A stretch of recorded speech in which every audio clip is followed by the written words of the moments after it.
question migratoire sur l'économie mondiale.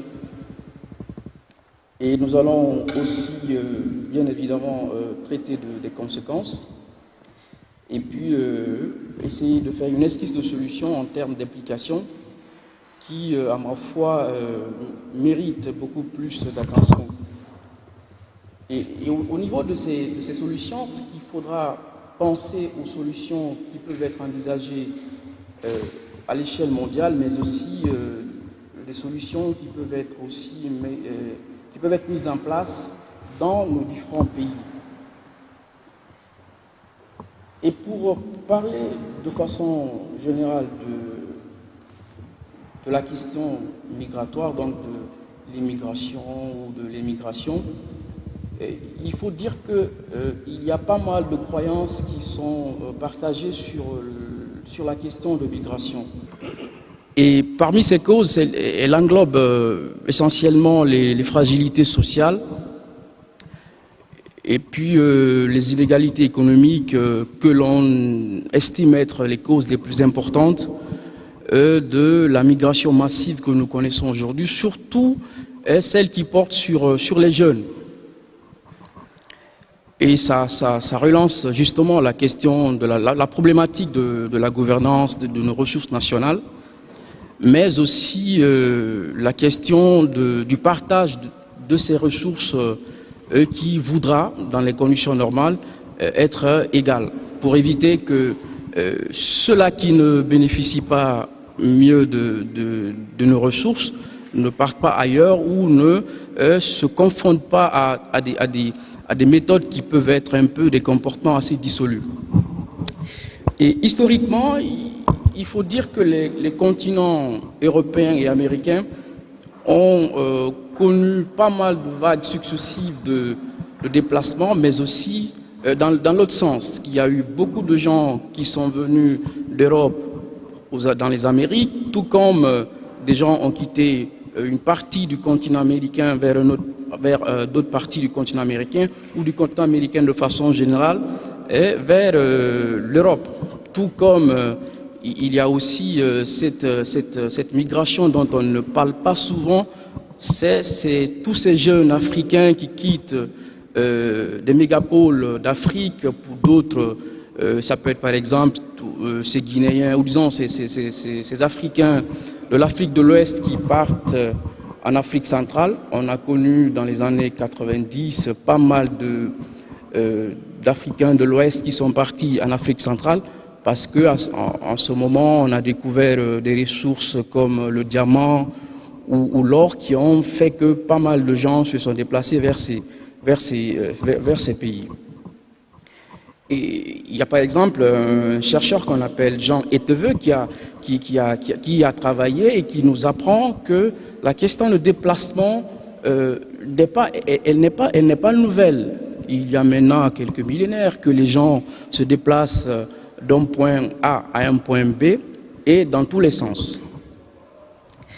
Et dans ces formes de déplacement, il faut ajouter ces jeunes Africains, comme je l'ai dit tantôt, qui se déplacent de pays africains vers d'autres pays africains.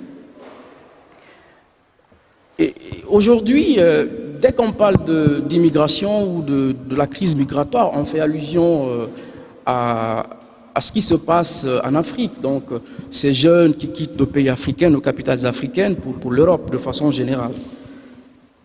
Et c'est un peu le fait de l'actualité qui fait aujourd'hui que l'on parle beaucoup plus de ce cas, alors qu'en réalité, il y a à peu près 230 millions. La population migrante est estimée par l'OIM, par l'OIT, j'allais dire, à près de 230 millions, soit 3% de la population mondiale.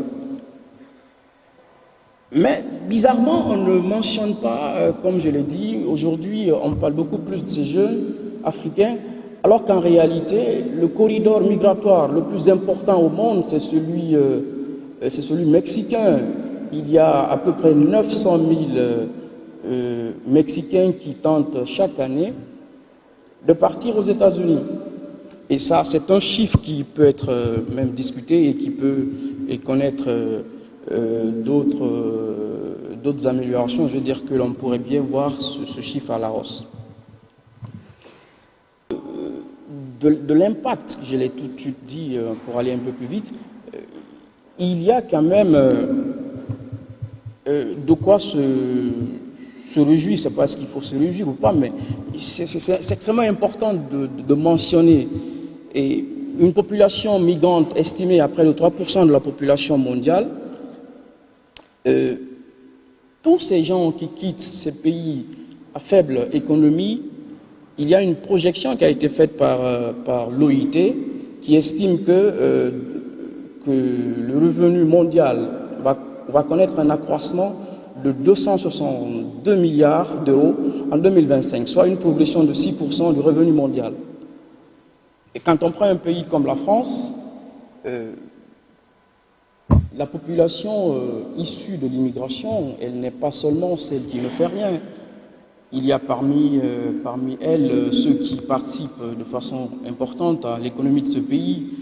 Nous avons tous, il y a une semaine, célébré l'équipe de France. Il y a pas mal de jeunes issus de l'immigration qui font aujourd'hui la fierté de ce pays. Et donc, je veux dire qu'il y a pas mal d'Africains, bien sûr, qui participent. La diaspora aujourd'hui, l'apport de la diaspora dans l'économie de certains pays. D'ailleurs, on peut même dire sans s'en tromper que la plupart de nos familles en Afrique aujourd'hui vivent de l'apport de la diaspora. Donc, c'est important. Et de l'autre côté, il y a l'investissement en termes de réflexion. Tout à l'heure, notre ami nous a présenté un peu leur laboratoire qui quand même n'est pas seulement dans l'indignation. Ils sont en train ils réfléchissent, ils essayent un peu d'aller au-delà de cette indignation, mais ils formulent des solutions qui peuvent être à la fois des solutions qui peuvent être reprises, soit par nos pays, mais bien sûr par un pays comme la France ou l'Europe qui aujourd'hui sont aujourd'hui assez préoccupés par l'immigration. Et comme je l'ai dit, la crise migratoire, on parle beaucoup plus de l'Europe. Et la première cause, c'est le fait que vous avez un pays comme, je vais dire, les pays de départ. Le plus souvent, le dernier pays par lesquels les migrants passent pour arriver en Europe, c'est la Libye et le Maroc. Et ces pays ont volé la vedette à d'autres destinations. Et quand on regarde un peu, dès que vous captez aujourd'hui les médias, on parle beaucoup plus de ces jeunes. Les services de renseignement américains estiment entre 600 000 et 800 000 jeunes africains en attente, soit en Libye, ou au Mali, ou en Somalie, qui sont prêts à se tirer et qui veulent partir de ces pays. Un exemple, un pays comme l'Érythrée, il y a chaque mois 5 000 jeunes qui y quittent. Et en 2015, l'agence onusienne, le HCR, a dénombré 48 500 jeunes qui ont quitté ce pays. Pourquoi? Parce que dans ce pays, il est rendu, depuis 2016, il est rendu obligatoire le mariage. Chaque jeune doit se marier au moins à 2 femmes. Et le service militaire, il est obligatoire, mais à la fois illimité. Donc, ça relance justement la question de la gouvernance et de la disproportion institutionnelle qu'il y a dans nos pays. Nos pays ne font pas assez pour que nos jeunes soient retenus. Et des conditions les plus drastiques les amènent à ne pas quitter. Et, je me rappelle, j'ai échangé une fois avec un migrant lors d'une conférence à Sciences Po Paris. Je lui ai posé la question, mais messieurs, lorsque vous avez pris le chemin pour venir en Europe, n'étiez-vous pas au courant des péripéties? Il a rigolé, il m'a dit, mais je sais bien ce qui y passe. Je sais que c'est difficile, mais je me suis dit, mais alors je lui ai demandé pourquoi, sachant bien ce qui lui attend, pourquoi il a décidé de partir. Et la réponse, elle est simple, c'est parce qu'il y a pire d'où il vient. Donc il s'en fout après de ce qui adviendra. Pour lui, il est animé d'une volonté, ou disons d'un rêve, même si ce rêve il est vraiment idyllique, parce que rien ne lui prouve qu'il y arrivera en arrivant en France, en Espagne ou en Italie, rien ne lui rassure qu'il y a une possibilité pour lui de réussir. Mais après, puisqu'il ne gagne pas grand-chose là où il est, il préfère partir. Et il y a une responsabilité, bien sûr, les responsabilités sont partagées dans le cas spécifique de ces Africains qui y partent. Au-delà du fait que nos pays, nos prédécesseurs ont tout de suite fait allusion au fait que nos pays n'offrent pas totalement des conditions qui permettent aux jeunes de rester et de travailler. Il faut aussi dire qu'un pays comme la Libye, qui est aujourd'hui en proie à des milices, il y en a, Dieu seul sait le nombre de milices qui opèrent dans ce pays, et nous savons tous que des efforts n'ont pas été faits jusqu'à nos jours pour que ce pays recouvre sa santé politique. On est beaucoup plus dans les discours grandiloquents, on est dans des solutions qui sont, à ma foi, des solutions caustiques qui, en réalité, ne résolvent pas totalement le problème. Il faut, en termes de solutions, il faut vraiment remettre en place cet État. Il faut qu'il y ait un État en Libye.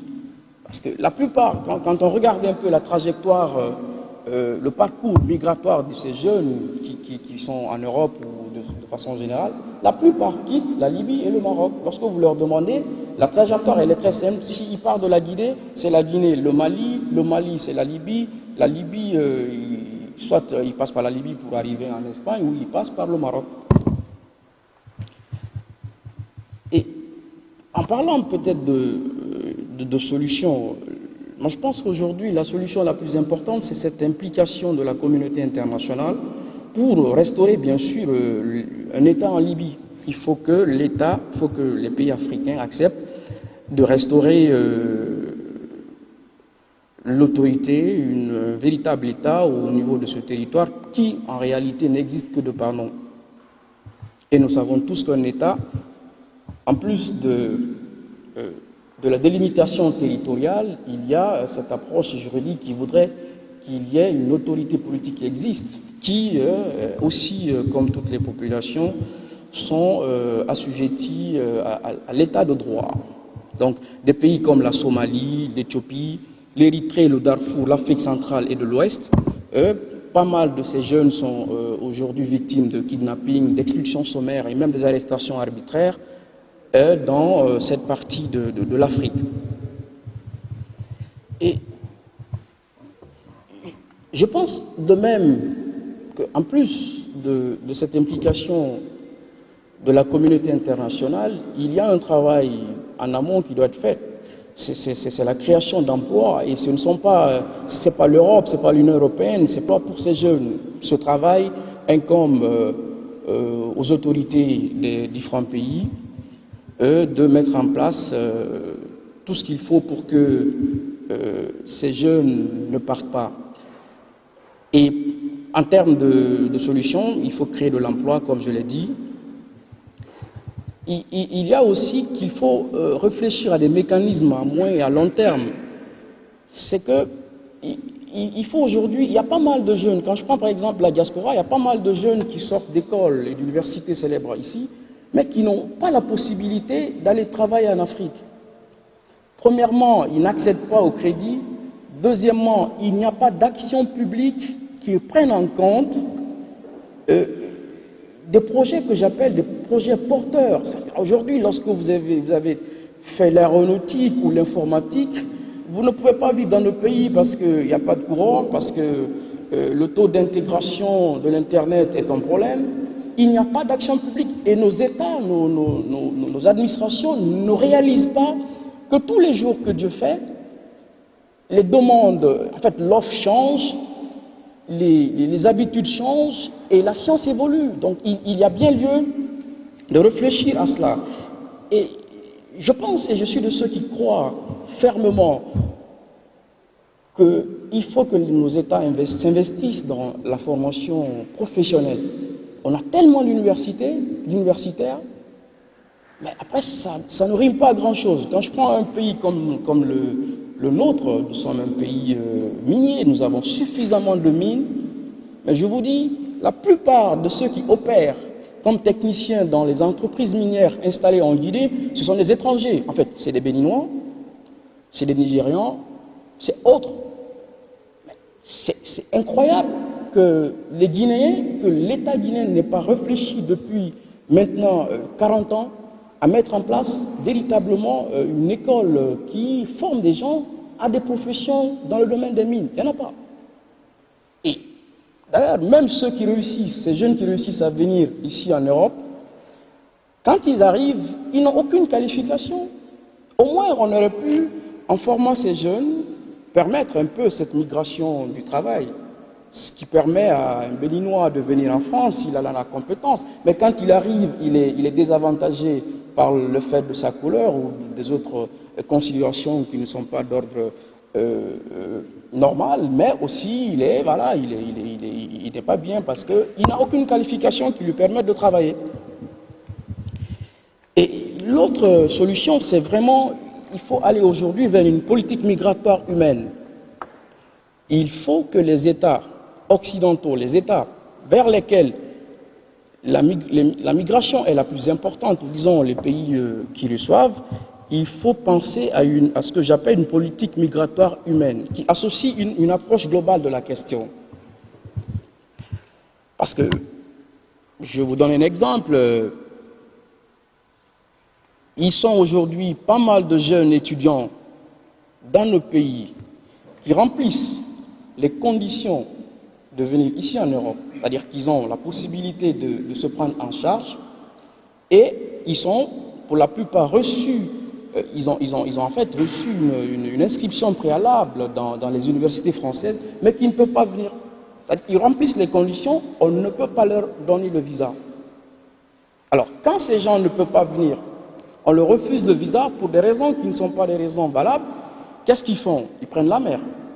La politique migratoire doit être une politique migratoire humaine qui prenne en compte, et d'ailleurs l'approche suisse, celle-ci préconise un pacte mondial pour des migrations sûres, ordonnées et régulières, qui engage les États à travailler dans le sens d'une coopération internationale, même si quelque part elle laisse la possibilité à chaque pays de réfléchir en termes de politique migratoire. Il y a aussi des campagnes d'information et de sensibilisation qu'il faut mettre en place. Et surtout, ces campagnes de sensibilisation doivent aller à l'encontre, disons, il faut que nos mamans aujourd'hui, que les femmes sachent un peu ce que c'est. Parce que ce que l'on ne sait pas le plus souvent, c'est que la bourse qui sert de passage, en fait, l'argent que l'on paye aux migrants, c'est environ, c'est entre 5 000 à 6 000 euros. Le plus souvent, ce sont les mamans qui les cotisent. Elles ne savent rien de ce qui attend les enfants. Et donc, des campagnes de sensibilisation doivent amener ces jeunes au moment de comprendre que les enfants n'ont aucune chance.